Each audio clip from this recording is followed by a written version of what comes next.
정보철 달쌤입니다. 자, 오늘은 2022년도 2회 필기에 나왔던 문제들을 한번 풀어보도록 할게요.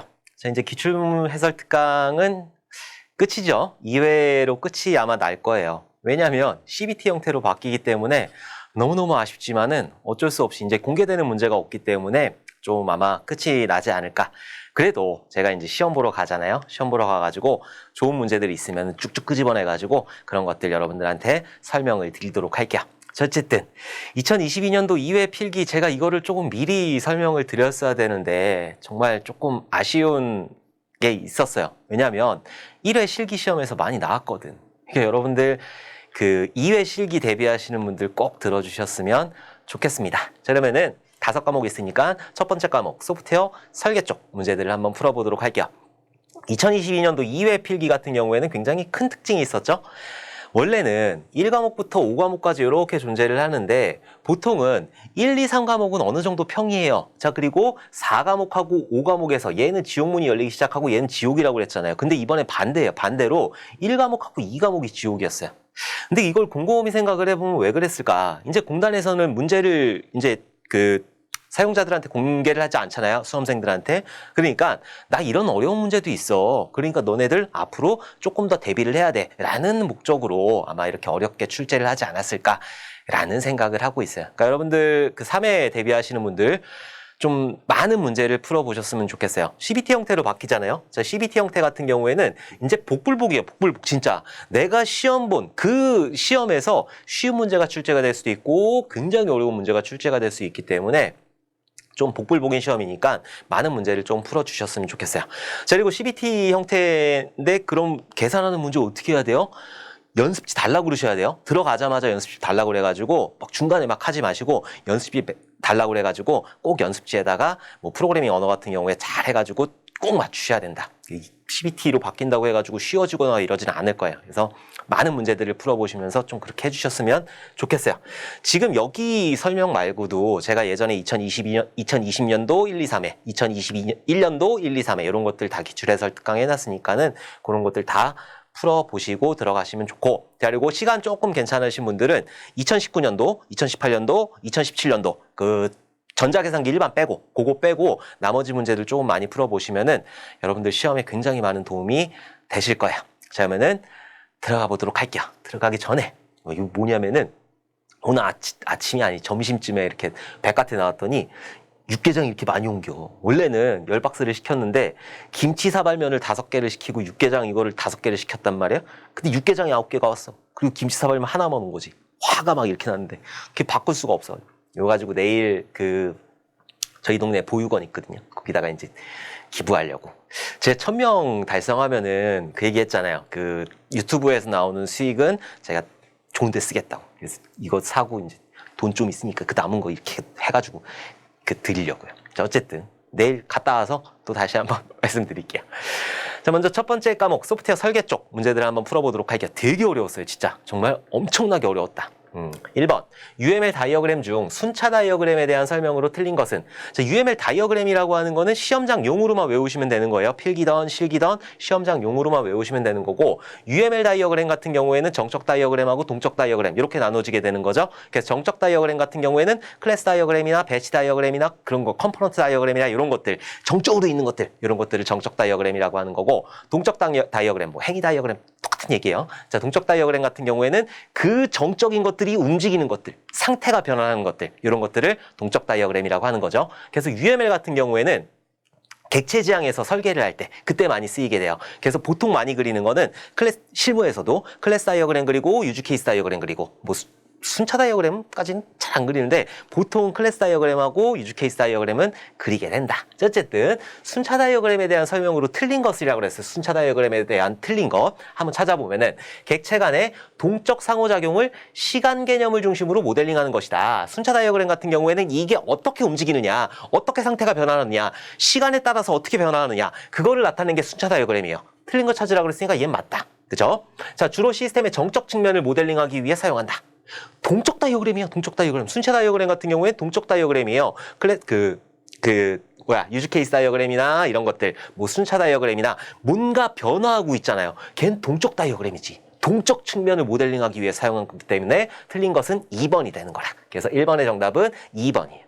자, 3번. 일반적으로 다이어그램의 수직 방향이 시간의 흐름을 나타낸다. 이렇게 수직적으로 해가지고 시간의 흐름을 나타내는 거예요. 자, 그 다음에 회귀 메시지, 제어 블록 등으로 구성이 된다. 이거 다 그냥 잘 모르겠다라고 싶어도 순차 다이어그램이라고 하는 거는 정적이 아니라 동적이기 때문에 문제를 잘 읽으셔야 돼요. 그 컴퓨터 CBT 시험이라고 해가지고 막 대충대충 읽으시면 안 되고 문제를 하나하나 꼼꼼히 읽어주셔야 된다. 시간 많잖아요. 2시간 30분이에요. 2시간 30분이니까 미리 빨리 나오려고 하지 마시고 천천히 하나씩 풀어주시는 게 좋아요. 이런 문제 실수하시면 안 되는 거죠.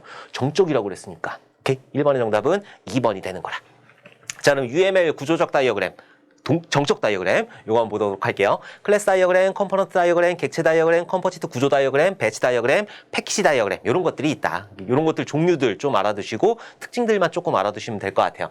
클래스 다이어그램, 클래스의 속성이라든지 메서드라든지 이런 것들을 이런 식으로 그리는 거지. 자, 이렇게 해가지고 여기에는 클래스 명이 들어가는 거고 여기에는 속성이 들어가는 거고 여기는 뭐 행위, 메서드가 들어가는 거고 이런 식으로 그림을 그리게 되는 거예요. 뭐 유저 클래스, 유저 같은 경우에는 뭐를 담고 있다. 뭐 오더, 주문 클래스 같은 경우에는 어떤 것들을 담고 있다. 이런 것들, 정적인 것들을 그리는 게 클래스 다이어그램이에요. 다 비슷비슷한 거고 패키지 다이어그램, 이런 것들을 모아놓은 거, 이런 것들을 모아놓은 게 패키지 다이어그램이고 배치 다이어그램 같은 경우에는 조금 시스템 측면인데 어디다 배치할 거냐 이런 것들이 배치 다이어그램이다. 오케이? 자, 그리고 행위 다이어그램이 있어요. 동적 다이어그램. 동적 다이어그램 같은 경우에 활동 다이어그램 어떻게 움직일 거냐 잘 안 나와. 유즈 케이스 다이어그램 얘는 잘 나와요. 얘는 전체적으로 좀 알아두셔야 돼요. 뒤에 가서 설명드리도록 할게요. 사용자 관점에서 바라본 시스템을 표현한다. 그래서 요 액터라는 놈이 있어요. 줄라맨 같이 생긴 요 액터라는 놈이 있는데 요 액터 이게 어떻게 움직일 거냐, 어떤 기능들을 수행할 거냐 이런 것들을 그린 게 유즈 케이스 다이어그램이 되는 거예요. 자, 그리고 상태 다이어그램, 객체의 상태 변화. 아까 그 정적인 것들 있잖아요. 얘가 어떻게 변화할 건지. 자, 그리고 시퀀스 다이어그램, 시간적 흐름에 따른 메시지를 교환한다. 아까 전에 그거 아까 전에 우리가 했던 요 순차 다이어그램, 그게 시퀀스 다이어그램이 되는 거예요. 자, 그리고 커뮤니케이션 다이어그램, 인터랙션 오버뷰 다이어그램, 타이밍 다이어그램 이런 것들이 있다. 한번 쭉 읽어보시면 될 것 같아요. 그래서 아까 요런 문제 좀 진짜 뒤에 있는 3번하고 4번 같은 경우에 조금 헷갈릴 수도 있는데 2번에서 정확하게 나왔잖아요. 동적이어야 되는데 정적이라고 나왔으니까 이런 것들 절대 실수하시면 안 되는 거라. 자, 2번 문제 보도록 할게요. 얘는 참. 자, 메시지 지향 미드레어에 대한 설명으로 틀린 것은 보통 미드레어 설명 나오게 되면은 그 RPC라든지 TP 모니터라든지 그리고 종류들 이런 것들 나오는데 얘는 되게 생뚱맞게 MOM에 대해서 나왔죠. 메시지 지향 미드레어 같은 경우에는 미드레어라고 하는 거는 소프트웨어. 그래서 MOM, 메시지 지향 미드레어 종류들 보게 되면은 뭐 MQ, 레빗 Q 이런 것들이 있는데 얘가 무슨 일들을 하느냐. 제가 진짜 써본 그런 경험을 바탕으로 얘기를 하면은 우리가 와스라는 게 있어요. 자, 와스라고 하는 거. 저는 이제 그 동영상 쪽 스트리밍 쪽에서 많이 개발을 해봤으니까. 자, 와스라고 하는 놈은 사용자가 접속을 할 거예요. 사용자가 많이 이렇게 접속을 하게 되면은 요 와스에서 어떤 동영상을 뿌려줄 건지, 내가 지금 뭘 보고 있는지, 페이지를 어떻게 보여줄 건지 이런 것들을 와스에서 동적으로 판단을 하겠지. 그래갖고 막 보내주는 거예요. 근데 이 사람이 영상을 보고 있잖아요. 이 사람이 영상을 보고 있잖아. 이 사람이 영상을 보고 있단 말이에요. 자, 근데 이 영상을 볼 때 내가 얼마만큼 보고 있었고 내가 스톱을 했는지 안 했는지 이런 것들 있잖아요. 이런 것들이 정보가 막 들어오거든요. 그게 어디로 들어와? 와스로 들어온다고 한번 생각을 해보세요. 와스로 이렇게 막 그 데이터들이 막 들어와. 이 와스라고 하는 놈은 이 사람들이 이런 것들을 수행하게 동영상을 잘 볼 수 있게 수행을 해야 되는 거지 요딴 거를 처리하면 안 되는 거죠. 스래싱 현상이 발생을 하는 거라. 그러니까 어떻게 얘 같은 경우에는 여기서 막 들어오는 거, 이 사람이 보는 거, 이 사람이 보는 거, 이 사람이 보는 거를 어떤 프로그램, 어떤 소프트웨어에 통해서 여기에다가 집어넣는 거야. 여기에다가 레빗 Q, MQ라고 하는데 여기다가 냅다 집어넣는 거지. 그리고 나중에 순차적으로 막 처리를 해주는 거야. 얘한테 막 집어넣고 있으면은 얘는 사용자들이 엄청나게 많을 거 아니라, 그러니까 얘가 처리를 해주는 게 아니라 여기다가 소프트웨어를 하나를 딱 깔아가지고 여기다가 다 쏘게 만드는 거예요.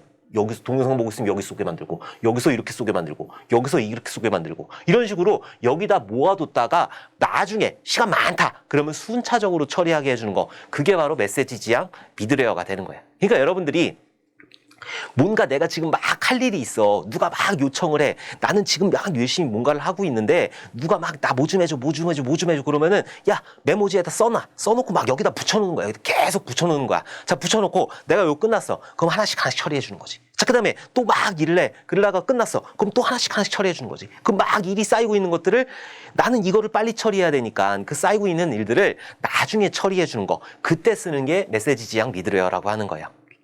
참 어려운 문제를 내셨죠. 자, 어쨌든 틀린 거 한번 찾아보도록 할게요. 느리고 안정적인 응답보다는 즉각적인 응답이 필요한 온라인 업무에 적합하다. 자, 보면 메시지 지향 미드웨어라고 하는 거는 막 쌓는다고 그랬잖아요. 나 지금 막 이거를 하고 있어. 즉각적으로 내가 이 사람한테 뭔가를 요청을 줄 수가 없잖아요. 그 메시지 지향 미드웨어라고 하는 거는 쌓아놓는 거니까. 그래서 얘는 즉각적인 응답이 필요할 때 쓰는 게 아니죠. 그래서 틀린 거 찾으라고 그랬으니까 1번이 틀린 거예요. 1번이. 그래서 MOM이라고 하는 거는 그냥 뭔가 막 쌓는다. 나는 이 처리를 막 해야 되니까는 뭔가 막 쌓아가지고 나중에 내가 시간 될 때 그때 처리해주면 되는 거. 그게 바로 MOM이 하는 역할이에요. 그래서 2번의 정답은 1번이 되는 거라. 자, 독립적인 어플리케이션은 하나의 통합된 시스템으로 묶기 위한 역할을 한다. 그렇다. 자, 송신축과 수식의 연결 메시지 큐를 활용하는 방법이 있다. 그래서 데이터를 막 쌓는 거예요. 그 큐라는 공간에다가 막 쌓는 거야. 큐가 뭐예요? 큐.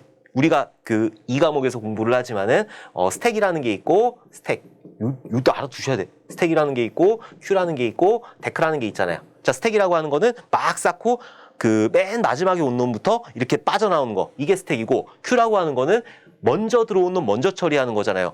누가 나한테 일을 막 줘. 나 이거 막 공부하고 있을 때 막 일을 줘. 그러면은 먼저 준 놈 먼저 처리해야지. 그래서 큐에다 쌓는 거. 자, 상이한 어플리케이션과 통신을 비동기 방식으로 지원을 한다. 아까 전에 WAS라는 거하고 MOM이라는 거, MOM, 그 MQ, 레빗Q 따로 있었잖아. 이런 것들의 그 비동기 방식으로 지원을 한다. 이게 나중에 처리해주면 되는 거니까. 그럴 때 쓰는 게 메시지 지향 미드웨어이다. 그래서 메시지 지향 미드웨어 같은 경우에는 즉각적인 응답 못해요. 뭔가 막 쌓아두는 거기 때문에. 오케이? 근데 이건 나올 수도 있어요. CBT가 어떤 문제가 나올지 모르기 때문에 이런 문제, 얘는 쌓아뒀다 처리하는 거 꼭 기억을 해두셔야 돼요. 자, 미드웨어 종류. 이게 잘 나오지, 이게. 이거는 꼭 기억을 해두셔야 돼요. RPC 같은 경우에는 원격 프로시저 콜. 내가 외부에 있는 컴퓨터를 사용할 때, 여러분들이 원격 데스크탑, 그런 거 쓸 때 사용하는 게 RPC가 되는 거고, MOM은 방금 설명드렸고, ORB, 다른 시스템의 프로그램 네트워크, 외부에 있는 거 호출할 때 쓰는 거다. 자, DB 접속 미드웨어라는 것도 있고, DB 접속 미드웨어 같은 경우에는 JDBC라는 거하고, JDBC하고, 자, 그리고 ODBC, 자, 이런 것들이 있겠죠. 자, 그리고 TP 모니터 같은 경우에는 트랜잭션 모니터 하는 거, 자, 그리고 WAS, 뭔가 웹 어플리케이션 서버잖아요. 그래갖고 동적인 역할을 수행하는 거, 동적인 역할을 수행하는 게 WAS이고, ESB 같은 경우에는 버스죠. 메시지 버스가 되는 거고. 그래서 미드웨어의 종류, 이 종류는 꼭 기억을 해두셔야 된다. 자, 3번 보도록 할게요. 익스트림 프로그래밍에 대한 설명으로 틀린 것은, 자, 익스트림 프로그래밍이라고 하는 거는 애자일 방법론의 대표적인 거죠. 애자일 방법론의 대표적인 종류 중에 하나가 익스트림 프로그래밍이 되는 거다. XP라는 것도 있고, 스크럼이라는 것도 있고, FDD라는 것도 있고, 크리스탈 이런 것도 있는, 크리스탈, 린, 자, 이런 것들도 있는데 이런 것들은 종류만 알아주시면 되는 거예요. 그래서 XP 같은 경우에는 5가지 핵심 가치가 있었어요. 그 의사 선생님, 약 주실 때 피존 용기에 담아서 주세요. 그래갖고 5가지 그 핵심 가치 꼭 기억을 해두셔야 돼요. 할까? 의사 선생님, 저 약 주실 때 피존 용기에 담아서 주세요. 요거 꼭 기억을 해두셔야 돼요. 그래서 의사소통, 피드백, 존중, 용기, 단순성, 담이 아니라 단이에요. 단순성. 요거 5가지 꼭 기억을 해주셔야 된다. 의사 선생님, 저 약 주실 때 피존 용기에 담아서 주세요. 피존 용기에 담아서 주면 피존 냄새가 나서 안 될 텐데. 자, 어쨌든 익스트림 프로그래밍이라고 하는 거는 애자일 방법론의 대표적인 것이다. 틀린 거 찾으라고 그랬으니까. 대표적인 구조적 방법론에 쓰는 거는 익스트림 프로그래밍 같은 경우에는 객체 지향에서 많이 쓰는 거지 구조적 방법론에서 쓰이는 건 아니에요. 그래서 구조적 방법론에 쓰이는 거는 뭐 여러 가지 도구들이 있었잖아요. ER 다이어그램이라든지 그리고 미니 스펙이라든지 또 뭐 있어요? 또 그 데이터 사전, 데이터 딕셔너리라는 것도 있었고, 그리고 DFD, 데이터 플로우 다이어그램. 자, 이런 것들이 있었잖아요. 자, 이런 것들이 구조적 방법론에 들어가는 거지, 익스트림 프로그램 같은 경우에는 그 객체 지향에 들어가는 거예요. 그래서 얘는 틀린 거 찾으라고 그랬으니까 바로 1번이 나오는 거지. 그래서 3번의 정답은 1번이 되는 거라. 소규모 개발 조직이 불확실하고 변경이 많은 요구를 접하였을 때 적절한 방법이다. 애자일 방법론이라고 하는 거는 개발자들을 들들들들 볶는다고 그랬잖아요. 그래갖고 뭔가 잦은 변화가 있을 때 고객의 요구사항이 있으면 아이고 알겠습니다. 아이고 해드려야죠. 이게 그냥 그거니까. 그렇기 때문에 잦은 변화가 있을 때 사용하는 방법이다. 자, 익스트림 프로그래밍을 구동시키는 원리는 상식적인 원리와 경험을 최대한 끌어올리는 것이다. 그렇다. 자, 구체적인 실천 방법을 정의하고 있으며 개발 문서보다는 소스 코드에 중심을 둔다. 문서를 중시하는 게 아니라 그거보다는 소스 코드를 좀 더 중시하는 게 애자일 방법론이기 때문에 그건 익스트림 프로그래밍이나 스크럼이나 똑같은 얘기예요. 똑같은 얘기니까 요건 한번 쭉 읽어보셨으면 좋겠어요. 자, 애자일 소프트웨어 개발 선언문 보게 되면은 공정과 도구보다는 개인과 상호작용을 일하는 사람들, 일 못한 사람들하고는 얘기 안 해. 말도 안 섞어. 일하는 사람들. 자, 그리고 포괄적인 문서보다는 작동하는 소프트웨어를, 문서보다는 내가 지금 돌리고 있는 소프트웨어에 집중을 하자라고 하는 게 애자일 개발 선언이에요. 자, 계약 협상보다는 고객과의 협력을, 고객님, 아유, 감사합니다. 그냥 이렇게. 계획을 따르기보다는 변화에 대응하기를. 이걸 바꿔주세요. 해드려야죠. 그게 애자일. 나 애자일 너무 싫어하는 것 같아. 그거 어쩔 수가 없어요. 개발을 하다 보면 맨날 요구사항이 바뀌거든. 그 환장을 하는 거죠. 나는 이렇게 막 가다가 갑자기 이 산이 아니네? 야, 내려가야 되겠다. 얼마나 힘 빠지는데 환장을 하는 거지. 근데 애자일 이런 거예요, 이런 거. 그래갖고 저는 별로 안 좋아해요. 자, 어쨌든 왼쪽에 있는 것들도 가치가 있다. 그렇지만 오른쪽에 있는 것들에 더 높은 가치를 둔다라고 하는 게 애자일 소프트웨어 개발 선언이 되는 거예요. 예전에 어떤 소프트웨어 아무튼 그인데 있었어. 그럼 만들었는데 기획자가 문서를 가지고 와서 A부터 A, B, D 이런 식으로 해달라고 하는 거예요. 안 돼. A, B, D 들어가면 안 돼요. 여기 C 들어가야 돼. A, B, C, D 들어가. 죽어도 지 말이 맞대는겨. 어떻게 만들어줬지. A, B, D 만들어줬어요. 난리가 났어. 고객님이. 이게 뭐야. 집어 던지고 막 난리가 난 거지. 그것도 안 해준다고 그랬지. 아무튼 성격 이상해. 자, 어쨌든 애자일 요거 꼭 기억을 해두셔야 돼요. 잘 나와요. 5과목에서도 잘 나오고. 자, 4번 보도록 할게요. 유즈 케이스 구성 요소 간의 관계에 포함되지 않는 것은 유즈 케이스 같은 경우에는 다 나올 수 있어요. 그렇기 때문에 얘는 꼭 기억을 해두셔야 돼요. 관계, 유즈 케이스 관계. 그러니까 일반적으로 클래스 다이어그램 관계가 있는 거고 유즈 케이스 다이어그램의 관계가 있거든요. 그 관계라는 것들, 그것도 다 기억을 해두셔야 돼요. 구체화 관계, 실체화 관계 이런 것들이 있었는데 걔는 클래스 다이어그램에 들어가는 거고 유즈 케이스에서도 관계가 있으니까 꼭 기억을 해두셔야 돼요. 연관 관계 있어요. 확장 관계 있고 일반화 관계 있는데 구체화 관계는 없어요. 구체화 관계라고 하는 거는 클래스 다이어그램 그쪽에 있는 게 구체화 관계인 거지 얘는 유즈 케이스 다이어그램엔 구체화 관계라는 건 없다. 요거는 기억을 해두셔야 돼요. 4번의 정답은 3번이 되는 거라. 자, 유즈 케이스 다이어그램 조금 알아보도록 할게요. 유즈 케이스 다이어그램이라고 하는 거는 뭔가 기능들 있잖아요. 뭔가 사용자들이 아니면 다른 시스템이 기능들을 쓸 때 어떤 기능들을 쓸 거냐, 그 기능을 쓸 때 어떤 것들이 연관이 되어 있을 거냐, 그런 것들을 그림을 그려주는 게 유즈 케이스 다이어그램이 되는 거라. 자, 사용자의 관점에서 시스템의 기능, 상호작용과 그들 간의 관계를 표현한다. 사용자의 입장에서 내가 로그인할 때 어떤 것들이 필요하냐, 회원 정보를 가지고 올 거냐, 이런 것들, 그런 것들을 그림으로 그린 게 유즈 케이스 다이어그램이 되는 거야. 구성 요소 보면은 시스템이 있어요. 시스템이라고 하는 거는 네모박스 이렇게 쳐가지고 여기다가 얘는 로그인하는 시스템이다. 자, 이렇게 시스템이 있고 액터라고 하는 거는 졸라맨이에요. 졸라맨. 그래서 내가 사용자이다. 아니면 외부 시스템이다. 이렇게 뭔가 행위를 하는 사람 그걸 보고 액터라고 하는 거예요. 시스템 외부에서 시스템과 상호작용하는 객체, 사람, 회사, 외부 시스템 모든 것들, 그런 것들 이 안에서 기능을 수행하는 모든 것들이 액터가 되는 거예요. 자, 유즈 케이스라고 하는 거는 일련의 작업을 수행하기 위한 행위이다. 그래서 동글뱅이 해가지고 기능이 들어가는 게 기능. 오케이? 유즈 케이스라고 하는 건 기능이 들어가는 거고. 관계는 두 개의 액터 또는 유즈 케이스들이 서로 상호작용하는 것을 나타낸다. 얘랑 무슨 관계를 할 거냐, 인클루드를 할 거냐, 이런 것들, 그런 것들이 관계가 되는 거예요. 자, 그러면은 유즈 케이스 다이어그램 관계 한번 보도록 할게요. 우리 아까 시험에서 관계 나왔으니까 연관관계라는 게 있어요. 둘이 연관이 있다 그냥 말 그대로 유즈 케이스와 액터 사이에 상호작용이 있다는 뜻으로 실선으로 표시를 한다. 우리 둘이 연관이 있어 라고 하는 게 연관관계가 되는 거고 포함관계라는 게 있고 확장관계라는 게 있어요. 자, 두 개가 틀린데 포함관계하고 확장관계라는 게 있는데 포함관계 같은 경우에는 하나의 유즈 케이스가 실행될 때 포함관계에 있는 유즈 케이스는 반드시 실행되어야 된다라는 게 포함관계이고 확장관계 같은 경우에는 유즈 케이스가 실행될 때 포함관계에 있는 유즈 케이스가 특정 상황에서만 실행되어야 된다라는 게 확장관계. 자, 이게 뭔 소리야.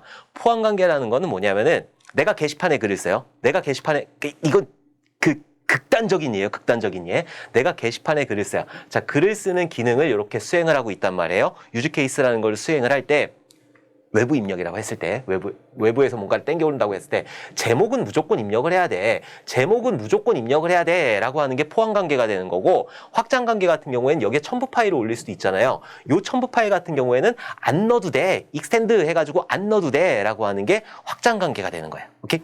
포함관계는 무조건 해야 되는 거. 내가 게시판에 글을 쓸 때는 뭐 로그인을 하든 뭘 하든 무조건 해야 되는 거. 무조건 선행돼야 되는 거. 그걸 보고 포함관계라고 하는 거고 확장관계 같은 경우에는 그냥 안 넣어도 되는 거. 안 해도 되는 거. 그런 것들이 확장관계가 되는 거라. 자, 그리고 일반화관계 같은 경우에는 그냥 상속받는다라고 생각을 하시면 될 것 같아요. 근데 구체화관계 같은 경우에는 없어요. 구체화관계 같은 경우에는 구체화, 실체화 이런 관계 같은 경우에는 추상화에 쓰는 거죠. 그래서 클래스가 이렇게 있으면은 여기 있는 것들을 물려받아가지고 여기서 뭔가를 구현하는 거, 이걸 보고 구체화 관계라고 한다. 자, 어쨌든 유즈 케이스 다이어그램에는 그런 구체화 관계라는 거는 없다.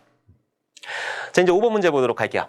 요구사항 분석에서 비기능적 요구에 대한 설명으로 옳은 것은 자, 요구사항 분석.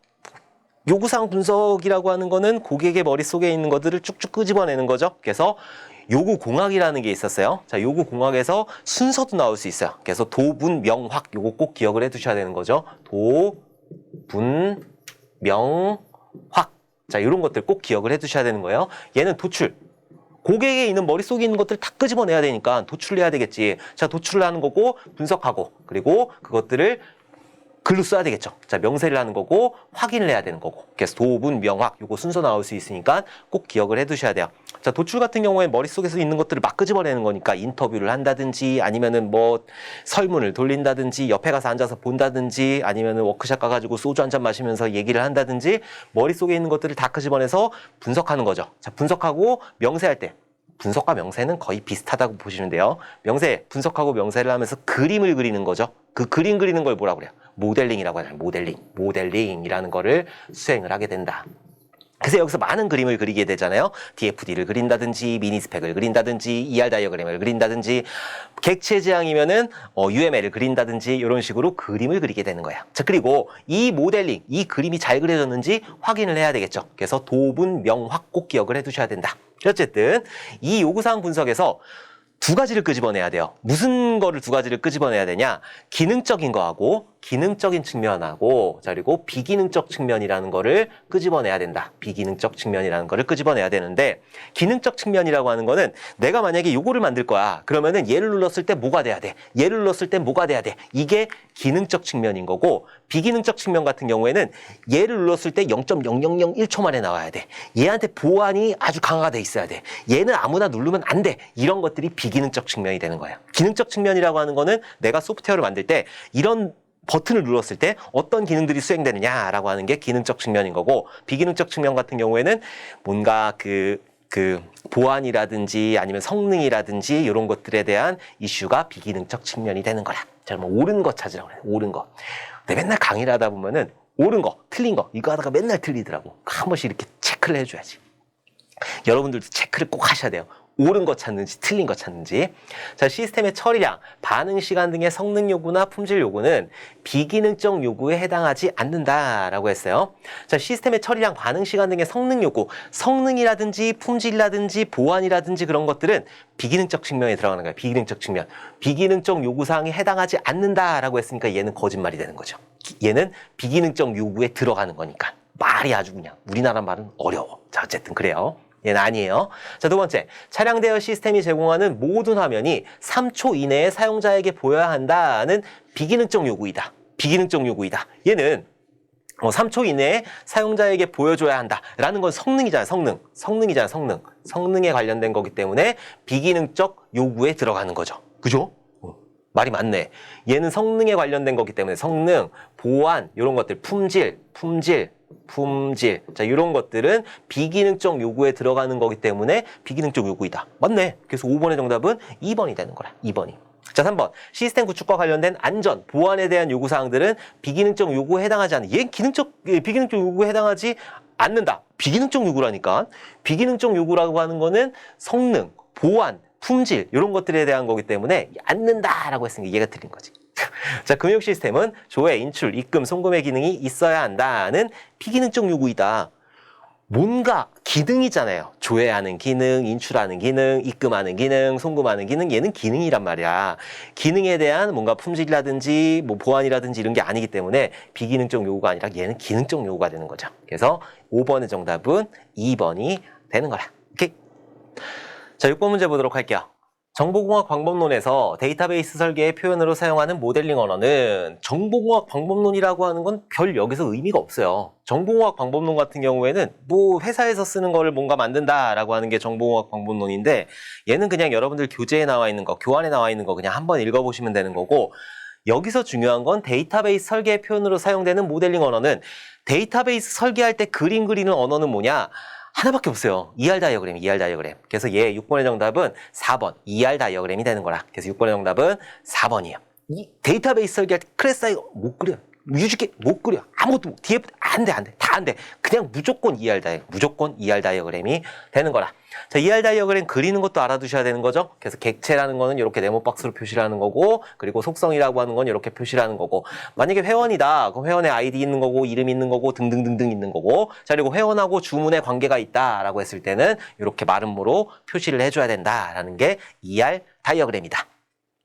자, 7번 보도록 할게요. 미들웨어에 대한 설명으로 틀린 것은 자, 미들웨어라고 하는 거는 뭔가 중간에 도움을 주는 거예요. 자, 뭔가 소프트웨어하고 소프트웨어 사이에 도움을 준다든지 사용자하고 컴퓨터 사이에 도움을 준다든지 이런 것들을 미들웨어라고 한다. 자, 여러 운영체제에서 응용 프로그램들 사이에 위치한 소프트웨어이다. 아까 전에 MOM하고 와스하고 사이에 위치했잖아요. 그죠? 그렇기 때문에 뭔가 중간에 도움을 주는 게 미들웨어이다. 맞는 설명이고 자, 미들웨어 서비스를 이용을 위해 사용자가 정보 교환 방법 등의 내부 동작을 쉽게 확인할 수 있어야 된다. 우리가 서비스를 이용하기 위해서는 그 소프트웨어의 그 동작 상태를 확인해야 되는 거지 미들웨어가 어떤 상태가 있든 아무 상관이 없잖아요. 제가 아까 전에 MOM을 한번 예를 들어 보도록 할게요. 내가 와스를 통해 가지고 영상이라는 거를 잘 스트리밍 받으면 되는 거잖아요. 잘 볼 수 있으면 되는 거야. 내가 여기서 MOM이라고 하는 게 내가 영상 본 거를 다 저장하고 있는지 안 하는지 알 필요가 있나요? 아무 쓸데가 없는 거야. 얘는 안단에서 구현된 거기 때문에 이런 것들은 우리는 알 필요가 없는 거죠. 우리는 와스에 있는 것들만 정확하게 알면 되는 거지 얘가 무슨 일을 하고 있는지 내가 무슨 동작을 하고 있는지 할 필요가 없단 말이다. 또 하나 예를 들어서 RPC 외부 리모트 콜을 했을 때 내가 그쪽에 있는 컴퓨터를 이용하면 되는 거지 내가 그 컴퓨터를 이용할 때 얘가 어떤 일을 수행하는지 그건 몰라도 되잖아요. 그렇죠? 그렇기 때문에 얘는 틀린 거 찾으라고 했으니까 2번이 정답이 되는 거라. 우리는 그런 것들을 뭐 동작을 확인한다든지 이럴 이유가 없다. 근데 얘는 말 되게 이상하게 꽈서 낸 거야. 희한해. 자, 7번 정답은 2번이 되는 거라. 소프트웨어 컴포넌트를 연결하기 위한 준비된 인프라 구조를 제공한다. 연결시켜줘가지고 중간에 도움을 줄 수 있게 하는 거니까. 자, 여러 컴포넌트를 1대1, 1대다, 다대다 등 여러 가지 형태로 연결이 가능하다. 뭔가 중간에 도움을 주는 거기 때문에. 오케이? 그래서 1번, 3번, 4번은 맞는 건데 2번, 사용자는 그런 거 몰라도 된다라는 게 미들웨어이다. 근데 문제 되게 조금 말을 비비 꽈서 무슨 스크류 봐요? 이 비비고개? 자, 어쨌든 7번의 정답은 2번. 자, 8번 보도록 할게요. UI 설계 지침으로 틀린 것은 얘 너무너무 중요해. UI 설계 지침 같은 경우에 4가지 있었잖아요. 유연성, 학습성, 유효성, 직관성 요거 4가지 있었는데 꼭 기억을 해두셔야 돼요. 틀린 것이라고 그랬어요. 이해하기 편하고 쉽게 사용할 수 있는 환경을 제공해야 된다. 너무나 당연한 거죠. UI라고 하는 건 유저 인터페이스잖아요. 내가 컴퓨터 보고 있어. 그럼 그 컴퓨터가 유저 인터페이스가 되는 거라 내가 딱 봤을 때 직관적으로 봐야죠. 그죠? 그렇기 때문에 얘는 쉽게 사용할 수 있어야 되는 거고 맞다. 자, 주요 기능을 메인 화면에 노출하여 조작이 쉽도록 하여야 된다. 내가 네이버 들어갔는데 뭐 메일 보려고 그러면 한 27,000페이지를 들어가야 돼. 쓰겠어요? 못 쓰지. 그래서 얘는 맞다. 자, 치명적인 오류에 대한 부정적인 사항은 사용자가 인지할 수 없도록 해야 된다라고 하는 거는 말도 안 되는 거죠. 오류가 났으면 고객센터에 전화해가지고 나 이런 오류가 발생을 했어요 라고 얘기를 할 수 있어야 되잖아요. 근데 모르게 하면 어떡해. 치명적인 오류 같은 경우에는 바로 즉각적으로 사용자가 알 수 있도록 해야 되니까. 그래서 얘는 아니다. 그래서 8번의 정답은 3번이 되는 거라. 자, 사용자의 직무, 연령, 성별 등 다양한 계층을 수용해야 된다. 네이버를 이용해야 되는데 30대만 이용해야 된다. 그럼 난 어떻게 하라고? 말도 안 되는 거잖아요. 그렇기 때문에 많은 사용자들이 이용할 수 있어야 되는 거예요. 자, UI라고 하니까는 우리가 또 얘랑 친구인 UX도 알아야 되는 거죠. 자, UI라고 하는 건 유저 인터페이스가 되는 거고 사용자 그 화면이 되는 거고 UX라고 하는 건 사용자 경험이 되는 거예요. 경험. 그래서 UX라고 하는 거는 경험을 기반으로 디자인을 하는 거야. 경험을 기반으로. 야, 내가 이렇게 해봤더니 이렇게 만드는 게 훨씬 더 효율적이야 라고 하는 게 UX가 되는 거야. UX를 기반으로 UI를 만드는 거예요. 오케이? UX 디자인이다, UX 디자인이다 이렇게 얘기를 많이 하는데 UX 디자인이 뭘까요? 사용자의 경험을 바탕으로 디자인을 하게 되는 거예요. 내가 이렇게 써봤더니 이게 훨씬 더 편하더라 라고 하는 게 UX 디자인이에요. UX 디자인을 해가지고 그거를 UI에다가 이렇게 맞추게 되는 거죠. 오케이? 그래서 우리가 편리하게 쓸 수 있도록 UI하고 UX를 구축을 해야 된다라는 거예요. 자, UI 설계 원칙 너무너무 중요해요. 얘는 무조건 외워야 돼요. 직관성, 유효성, 학습성, 유연성 네 가지. 얘 딱 나와요. 나오니까 꼭 기억을 해두셔야 돼요. 자, 직관성. 누구나 쉽게 이해하고 사용할 수 있어야 된다. 딱 봐, 얘는 로그인이네. 딱 봐, 얘는 웹툰이네. 이게 직관성이 되는 거고. 유효성. 내가 뭔가 하고자 하면 내가 메일을 봐야 되겠다라고 했을 때 그것들을 해야 되는 거야. 사용자의 목적을 정확하게 달성해야 된다. 자, 그리고 학습성. 누구나 쉽게 배울 수 있어야 된다. 자, 유연성. 모든 컴퓨터에서 나오는 모든 유연성 같은 경우에는 뭔가 변화에 대응하는 거. 사용자의 요구사항을 최대한 수용하며 오류를 최소화해야 된다. 그게 유연성이다. 직관성, 유효성, 합성, 유연성. 요거 네 가지는 자다가도 벌떡 일어나가지고 외우실 수 있어야 된다. 오케이. 자, 9번 보도록 할게요. 객체 지향 개념에서 다형성과 관련된 설명으로 틀린 것은?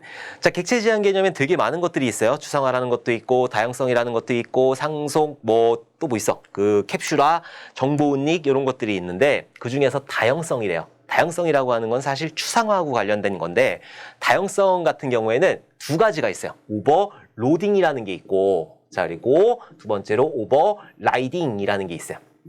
더 없나요? 없어. 로딩하고 라이딩만 있어요. 자, 오버로딩 같은 경우에는 여러 개 만드는 거예요. 같은 형태로 여러 개 만드는 거. 자, 무슨 말이냐? 우리가 뭔가 함수, 메서드를 만들 때 A라는 함수를 만들어요. 자, 그리고 여기에 인자값이 하나 들어가는 거야. 자, 그리고 A라는 메서드를 만드는데 인자값이 두 개 들어가는 거야. X, Y라고 해야 되겠다. 자, A라는 거를 만드는데 X, Y, Z. 자, 이런 식으로 들어가는 거. 요걸 보고 오버로딩이라고 하는 거예요. 형태가 똑같잖아. 형태가 똑같은데 다양한 일을 하고 있어요. 하나가 들어갈 때 어떤 일을 수행하는 거고, 두 개가 들어갈 때 어떤 일을 수행하는 거고, 세 개가 들어갈 때 어떤 일을 수행하니까 다양한, 형태는 똑같은데 다양한 일을 하고 있잖아. 그래서 다형성이라고 하는 거예요. 이게 오버로딩이라고 하는 거고, 오버라이딩 같은 경우에는 상속관계에서만 존재를 해요. 자, 상속관계에서 아버지가 A를 만들었어요. 요걸 만들었어요, 요거를 만들었을 때 자식이 물려받았단 말이에요. 에이씨, 난 아버지처럼 살기 싫어. 이게 오버라이딩이야. 그러니까 아버지가 물려준 것들, 상속해가지고 아버지가 물려준 것들을 재정의해버리는 거예요. 아유, 우리 아버지가 술을 많이 먹네. 아유, 난 술 먹지 말아야지. 이런 거. 이게 오버라이딩이다. 술을 끊어야 돼. 자, 어쨌든 오버로딩하고 오버라이딩이 다형성에 들어가는 거다. 자, 다형성은 현재 코드를 변경하지 않고 새로운 클래스를 쉽게 추가할 수 있게 한다. 그러려고 만들었으니까. 추상화하려고 만들었어. 추상화 때문에 만드는 거기 때문에. 그래서 얘는 맞는 설명이다. 다형성이란 여러 가지 형태를 가지고 있다는 의미로, 자, 여러 형태를 받아들일 수 있는 특징을 말한다. 여러 가지 형태이고 여러 가지 특징을 가지고 있잖아요. A라는 걸 인자값 하나만 가지고 줄였을 때, 두 개를 가지고 줄였을 때, 세 개를 가지고 줄였을 때 각각의 특징들이 있으니까. 오케이? 자, 메서드 오버라이딩은 상위 클래스에서 정의한 일반 메서드의 구현을 하위 클래스에서 무시하고 재정의했대. 오버라이딩이. 틀렸어요, 맞았어요? 맞잖아. 오버라이딩 같은 경우에 에이, 난 아버지처럼 살기 싫어. 재정의한 거니까. 얘도 맞는 설명이에요.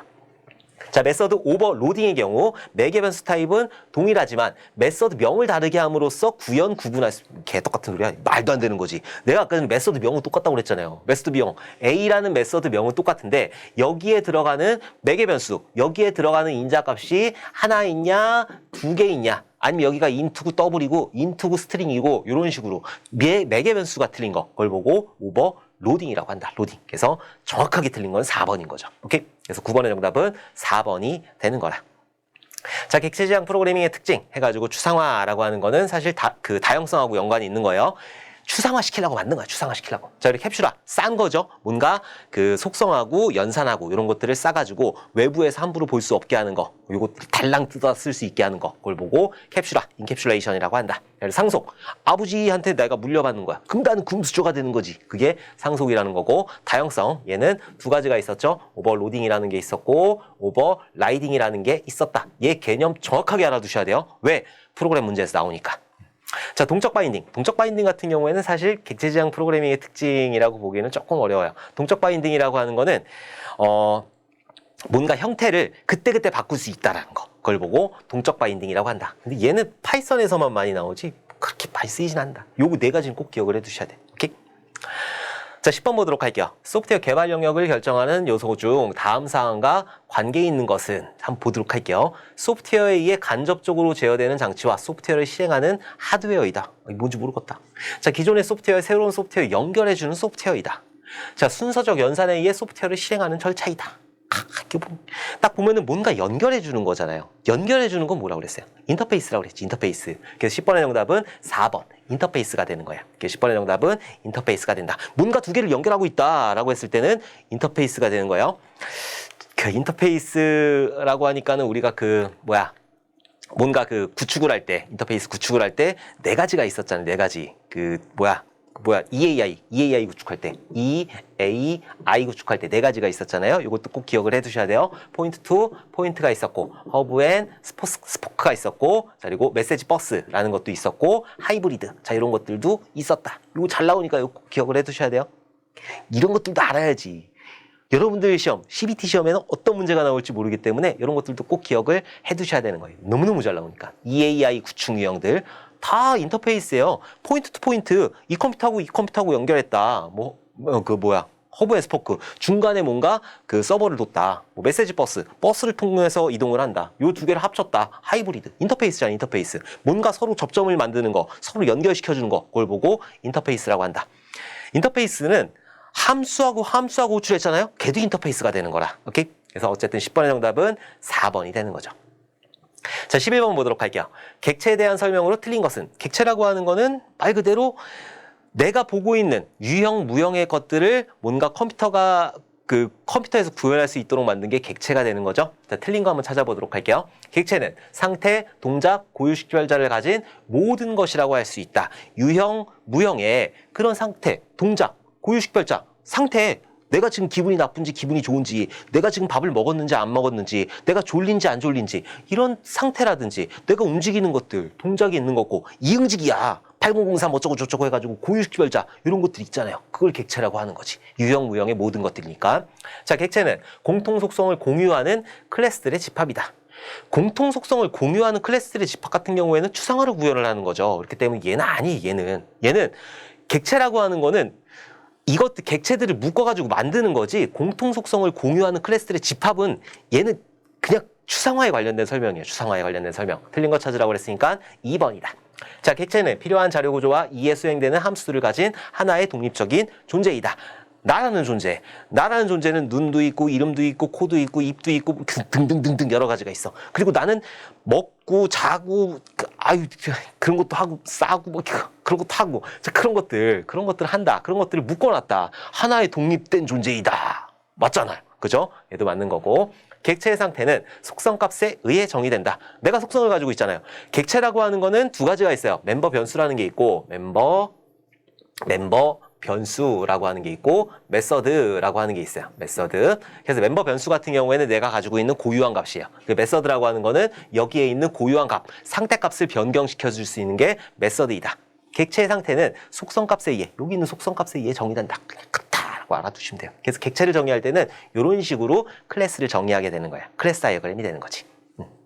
자, 12번 보도록 할게요. 속성과 관련된 연산을 클래스 안에 묶어서 하나로 취급하는 것을 의미하는 객체지향 개념은, 연산을 묶어서 취급하는데, 묶어서 취급했으니까 뭔가 이렇게 쌌잖아. 그럼 뭐야? 싼 거 뭐라고 그랬어요? 인캡슐레이션, 캡슐하라고 했지. 그래서 12번의 정답은 인캡슐레이션이 되는 거야. 그래서 12번의 정답은 3번이 되는 거라. 이너리턴스, 상속이고, 클래스, 객체고, 관계고, 관계. 다 필요 없어. 인캡슐레이션. 쌌잖아. 싸라고 그랬잖아. 뭔가 하나로 묶어서 취급하려며. 뭔가 속성하고 연산을 묶어서 취급했으니까 걔는 인캡슐레이션이 되는 거죠. 그래서 12번의 정답은 3번이 되는 거라. 자, 13번 보도록 할게요. 에자일 프로세스 모델에 대한 설명으로 틀린 것은? 이 제일 싫어하는 게 나왔네. 에자일 방법론이라고 하는 거는 사람을 들들 볶는 거죠. 변화에 민감한 그런 것들이지. 자, 변화의 대응보다는 자세한 계획을 중심으로 소프트웨어를 아까 봤잖아요. 우리 그 에자일 선언문 거기 보면은 뭐예요? 문서보다는 그 변화의 소프트웨어, 문서보다는 소프트웨어에 치중을 하는 거고, 그리고 변화에 대응을 해야 되는 거죠. 고객님이 고객님이 이거 바꿔주세요. 아유, 감사합니다. 이게 그거니까 틀린 거 찾으라고 그랬으니까 1번이 되는 거야. 13번의 정답은 1번이 되는 거라. 네, 에자일을 왜 싫어하냐면은 옛날에 저보다 이제 높으신 분이 계셨겠죠. 맨날 에자일 얘기를 하는 거야. 난 에자일에 대해서 그렇게 자세히 알고 계시나라는 생각을 하고 있고, 그렇게 사람을 잘라대더라고. 꼴보기 싫어. 자, 어쨌든 1번에 틀린 거 찾으라고 그랬으니까. 자, 프로세스와 도구 중심이 아닌 개개인과의 상호 소통을 통해 의견을 수렴한다. 일 잘하는 사람들만. 이거 사바사바 하는 사람들만. 협상과 계약보다는 고객과의 협력을 중시한다. 고객님. 문서 중심이 아닌 실행 가능한 소프트웨어를 중시한다. 맞는 거죠. 다 맞는 건데 얘는 변화에 대응한다는 거. 변화에 빠르게 대응하는 게 에자일 방법론이기 때문에. 에자일이라고 하는 게 날렵한, 민첩한 이런 뜻을 가지고 있잖아요. 그렇기 때문에 변화에 빠르게 대응을 해야 된다. 여기서 또 한 번, 아까 전에 우리 의사 선생님 나와요. 그거는 5가지 핵심 가치. 그래서 의사소통. 의사 선생님 저 약 담아 주실 때 존 용기에 담아서 주세요. 오케이? 꼭 기억을 해 두셔야 돼요. 의사소통, 피드백, 존중, 용기, 단수성. 왜 2번이나 했냐? 나오니까. 잘 나오니까. 이번에 안 나왔을 뿐이지 여러분들 시험에 나올 수 있어요. 어떤 분이든 나올 수 있으니까. 이거 나올 거예요. 자, 14번 보도록 할게요. 명백한 역할을 가지고 독립적으로 존재할 수 있는 시스템의 부분으로 넓은 의미에서는 재사용되는 모든 단위라고 볼 수 있으며 인터페이스를 통해서만 접근을 할 수 있는 것은 얘 같은 경우에는 그냥 3번이 정답이건 3번. 얘는 만약에 혹시라도 문제가 나오게 되면은 그냥 통으로 외워버리시면 될 것 같아요. 독립적으로 존재한다. 독립적으로 뭔가 부분적으로 존재하는 거, 그걸 보고 컴포넌트라고 한다. 모듈이라는 게 있고 컴포넌트라는 게 있어요. 자, 모듈이라는 게 있고 그리고 컴포넌트라고 있는데 약간 좀 더 큰 개념이라고 생각을 하시면 될 것 같아요. 자, 모듈이라고 하는 거는 예를 들어서 여러분들이 엑셀 같은 거 아니면은 아래 한글이나 이런 거 보면은 좌측 정렬도 있고 중앙 정렬도 있고 우측 정렬도 있고 모듈이에요. 모듈. 각각의 모듈. 좌측 정렬하는 모듈, 중앙 정렬하는 모듈, 우측 정렬하는 모듈. 얘를 묶어서 이렇게 해놨잖아요. 이렇게. 그쵸? 여러분들 열어보세요. 그럼 이렇게 돼 있을 거라. 이렇게 묶어놨어. 이렇게. 왜 묶어놨어? 관련 있는 것들을 묶어놨잖아요. 하나의 기능을 이렇게 묶어놨잖아요. 얘를 달랑 뜯어다가 엑셀에다가 넣을 수 있는 거고 뭐 파워포인트에 넣을 수 있는 거고 이런 식으로 뭔가 재사용할 수 있게 만들었으니까 그걸 보고 컴포넌트라고 하는 거예요. 오케이? 모듈을 묶어놓은 거. 이걸 보고 컴포넌트라고 한다. 14번의 정답은 3번이 되는 거라. 자, 15번 문제 보도록 할게요.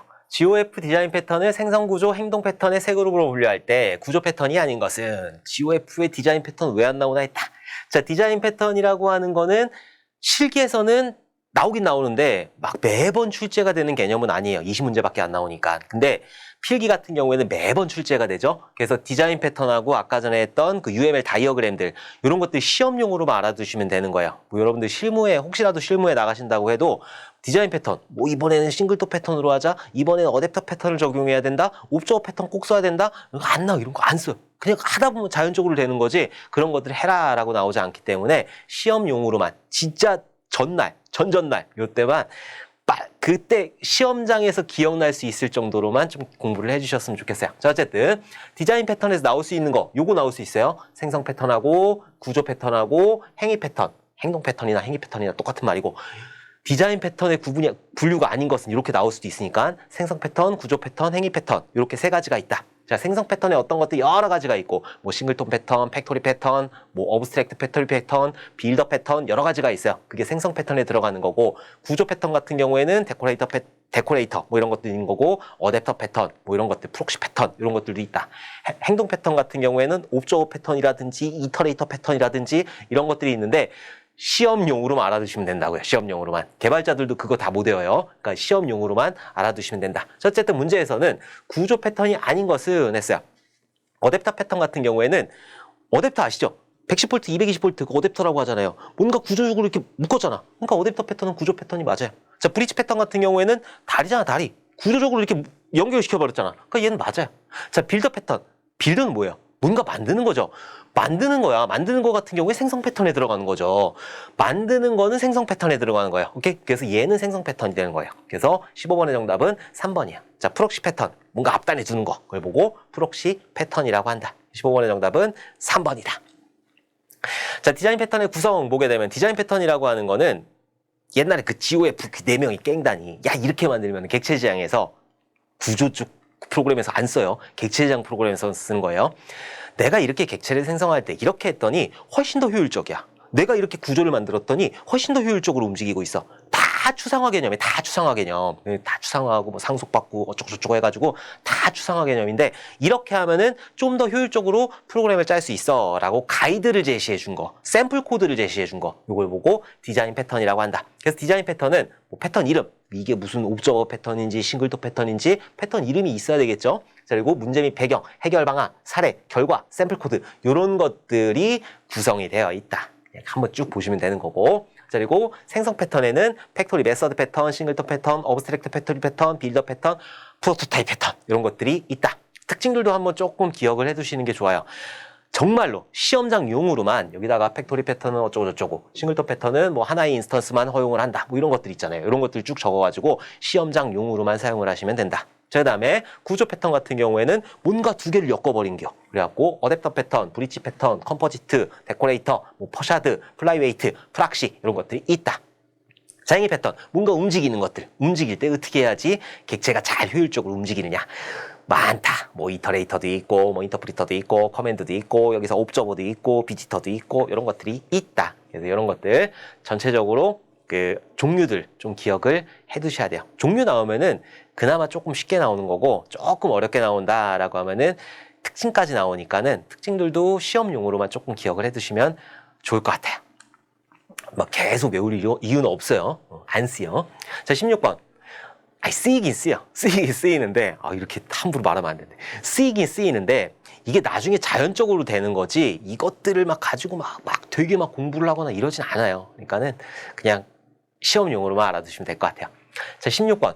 UI와 관련된 기본 개념 중 하나로 시스템의 상태와 사용자의 지시에 대한 효과를 보여주어 사용자가 명령에 대한 진행 상황과 표시된 내용을 해석할 수 있도록 도와주는 것은 뭔가 했을 때 내가 봐야 될 거 아니라 뭔가 명령을 내렸을 때 나한테 뭔가 돌려줘야지. 내가 만약에 네이버를 눌렀어. 한참 있는 거야. 그냥 한참 허연 화면이 한참 있는 거야. 그럼 얘가 되는지 안 되는지 모르잖아요. 그래서 어떻게 여기 뱅글뱅글 돌아가는 거 이런 거 만들어 놓잖아요. 이런 거 뭐라 그래? 피드백이라고 하는 거지. 내가 뭔가 요청을 했을 때 얘는 나한테 피드백을 돌려줘야 되는 거지. 이런 피드백을 돌려주든지 결과 화면을 돌려주든지. 그래서 이런 것들을 보고 피드백이라고 한다. 그래서 16번의 정답은 1번 피드백이 되는 거예요. 외워두시면 돼요. 그냥 이런 것들은 문제를 통으로 외워버리시면 되는 거예요. 자, 17번. UI의 종류로 멀티터치, 동작인식 등 사용자의 자연스러운 움직임을 인식하여 서로 주고받는 정보를 제공하는 사용자 인터페이스를 의미하는 것은 얘 시험에 나왔었죠. 나 이거 그 1회 실기 시험에 나왔었잖아요.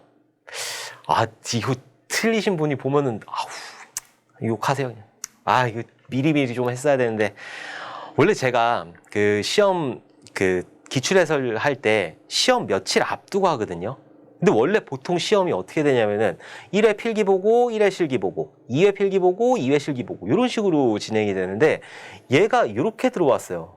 근데 저는 2회 필기 대비할 때 3회 필기지. 3회 필기 대비할 때 이렇게 하려고 했는데 이런 것들이 많이 나와가지고 정말 아쉬워요. 얘 같은 경우에는 NUI죠. NUI. 사람의 동작을 통해서 쓰는 게 바로 NUI다. 17번의 정답은 NUI가 되는 거예요.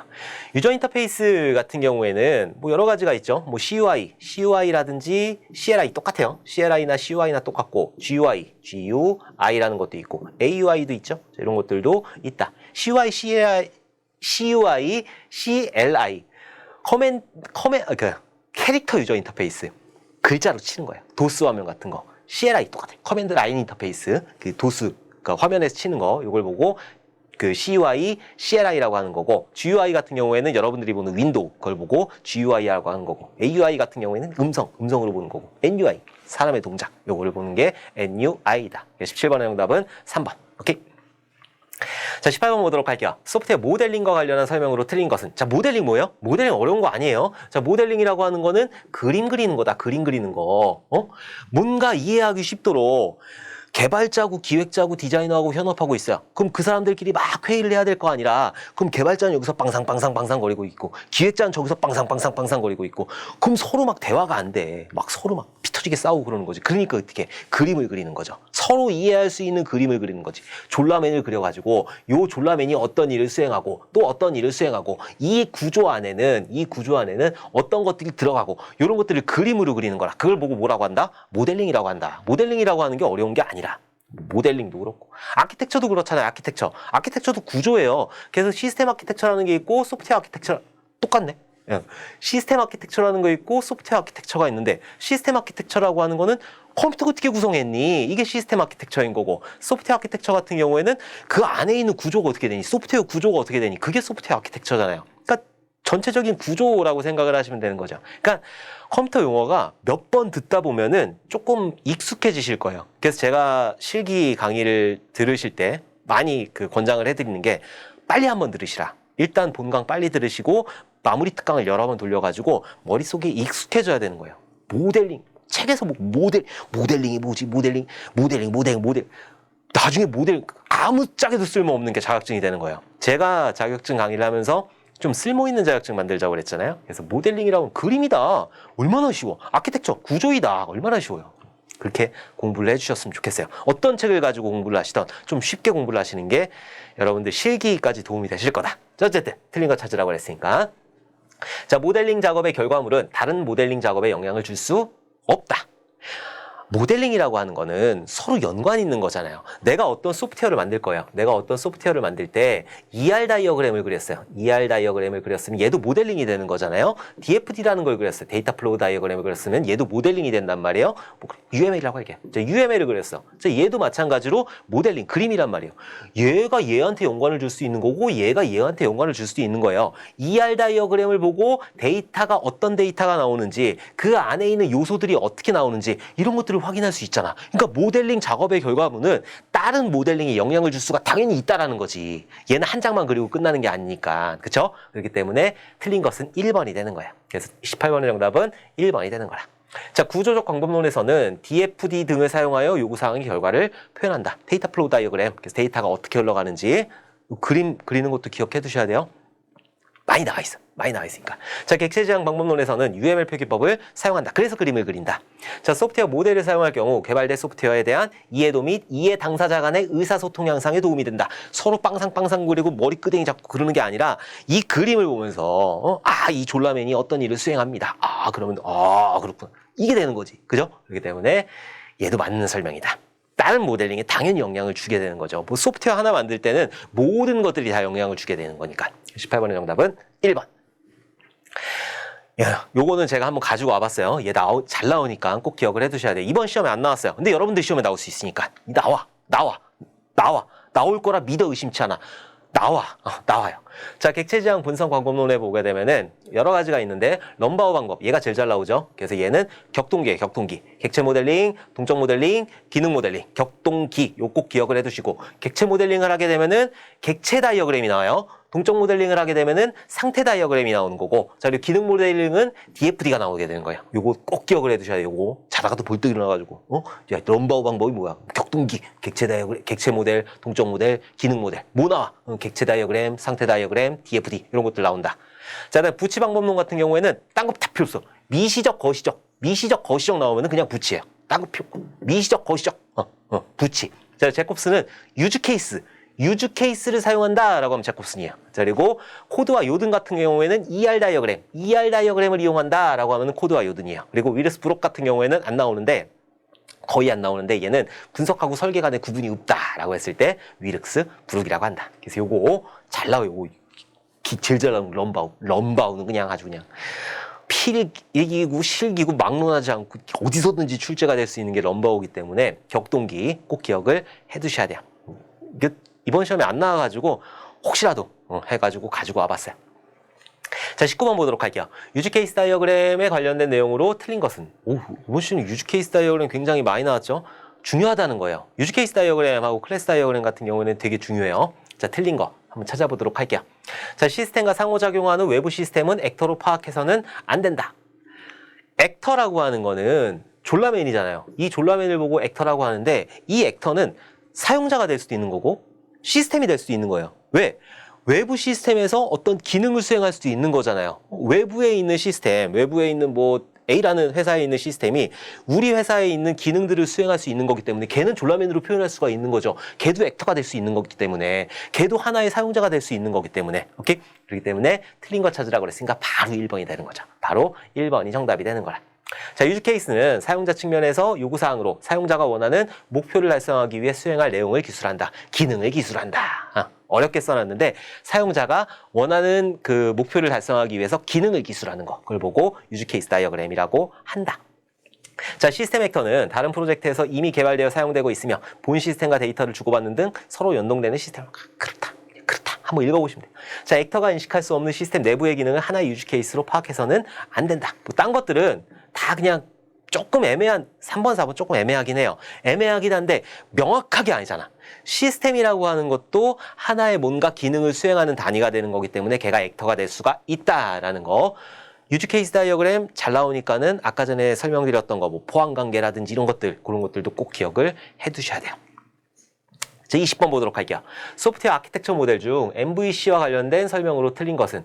아키텍처. 아까 전에 아키텍처 뭐야? 아키텍처 그림이란 말이에요. 이 소프트웨어가 어떻게 동작을 할 거냐, 전체적으로 어떤 그림을 가지고 있느냐, 전체적인 구성, 구조, 그걸 보고 아키텍처라고 하는 거고, 소프트웨어 아키텍처 모델은 되게 많아요. MVC 모델도 있고, 파이프 피터 모델도 있고, 뭐 브로커도 있고, 여러 가지가 있는데 그 중에서 MVC 모델 같은 경우에는 지금 가장 많이 쓰는 게 MVC 모델이에요. MVC 모델 같은 경우에는 모델, 뷰, 컨트롤러가 되는 거예요. 그래서 모델이라고 하는 거는 데이터베이스하고 연관되어 있어요. 자, 그리고 뷰라고 하는 거는 여러분이 보는 화면하고 연관이 되어 있는 거고, 자, 그리고 컴포넌트라고 하는 거는 얘는 동작, 그 안에 들어가는 동작이 되는 거예요. 동작. 자, 무슨 얘기냐? 뷰라고 하는 거 화면이라고 했잖아요. 여러분들이 뭐 로그인을 할 거야. 그럼 여기 아이디하고 여기 패스워드하고 여기 엔터빵하고 이렇게 있잖아요. 그죠?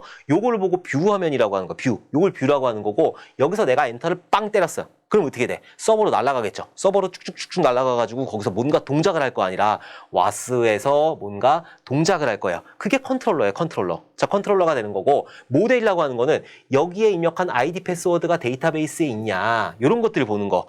여기에 데이터베이스에 있는 것들을 가지고 와야 될 거 아니에요. 여기서 입력받은 것들을 와스에서 요 컨트롤러에서 처리를 해가지고 요 DB에 있는지 없는지 확인을 해야 될 거 아니라 그런 것들을 담는 게 모델이라고요. 오케이? 모델이라는 거에 담고 뷰라는 거 화면인 거고 컨트롤러는 동작이라고, 동작. 오케이? 이렇게 해서 MVC 모델을 가장 많이 쓴다.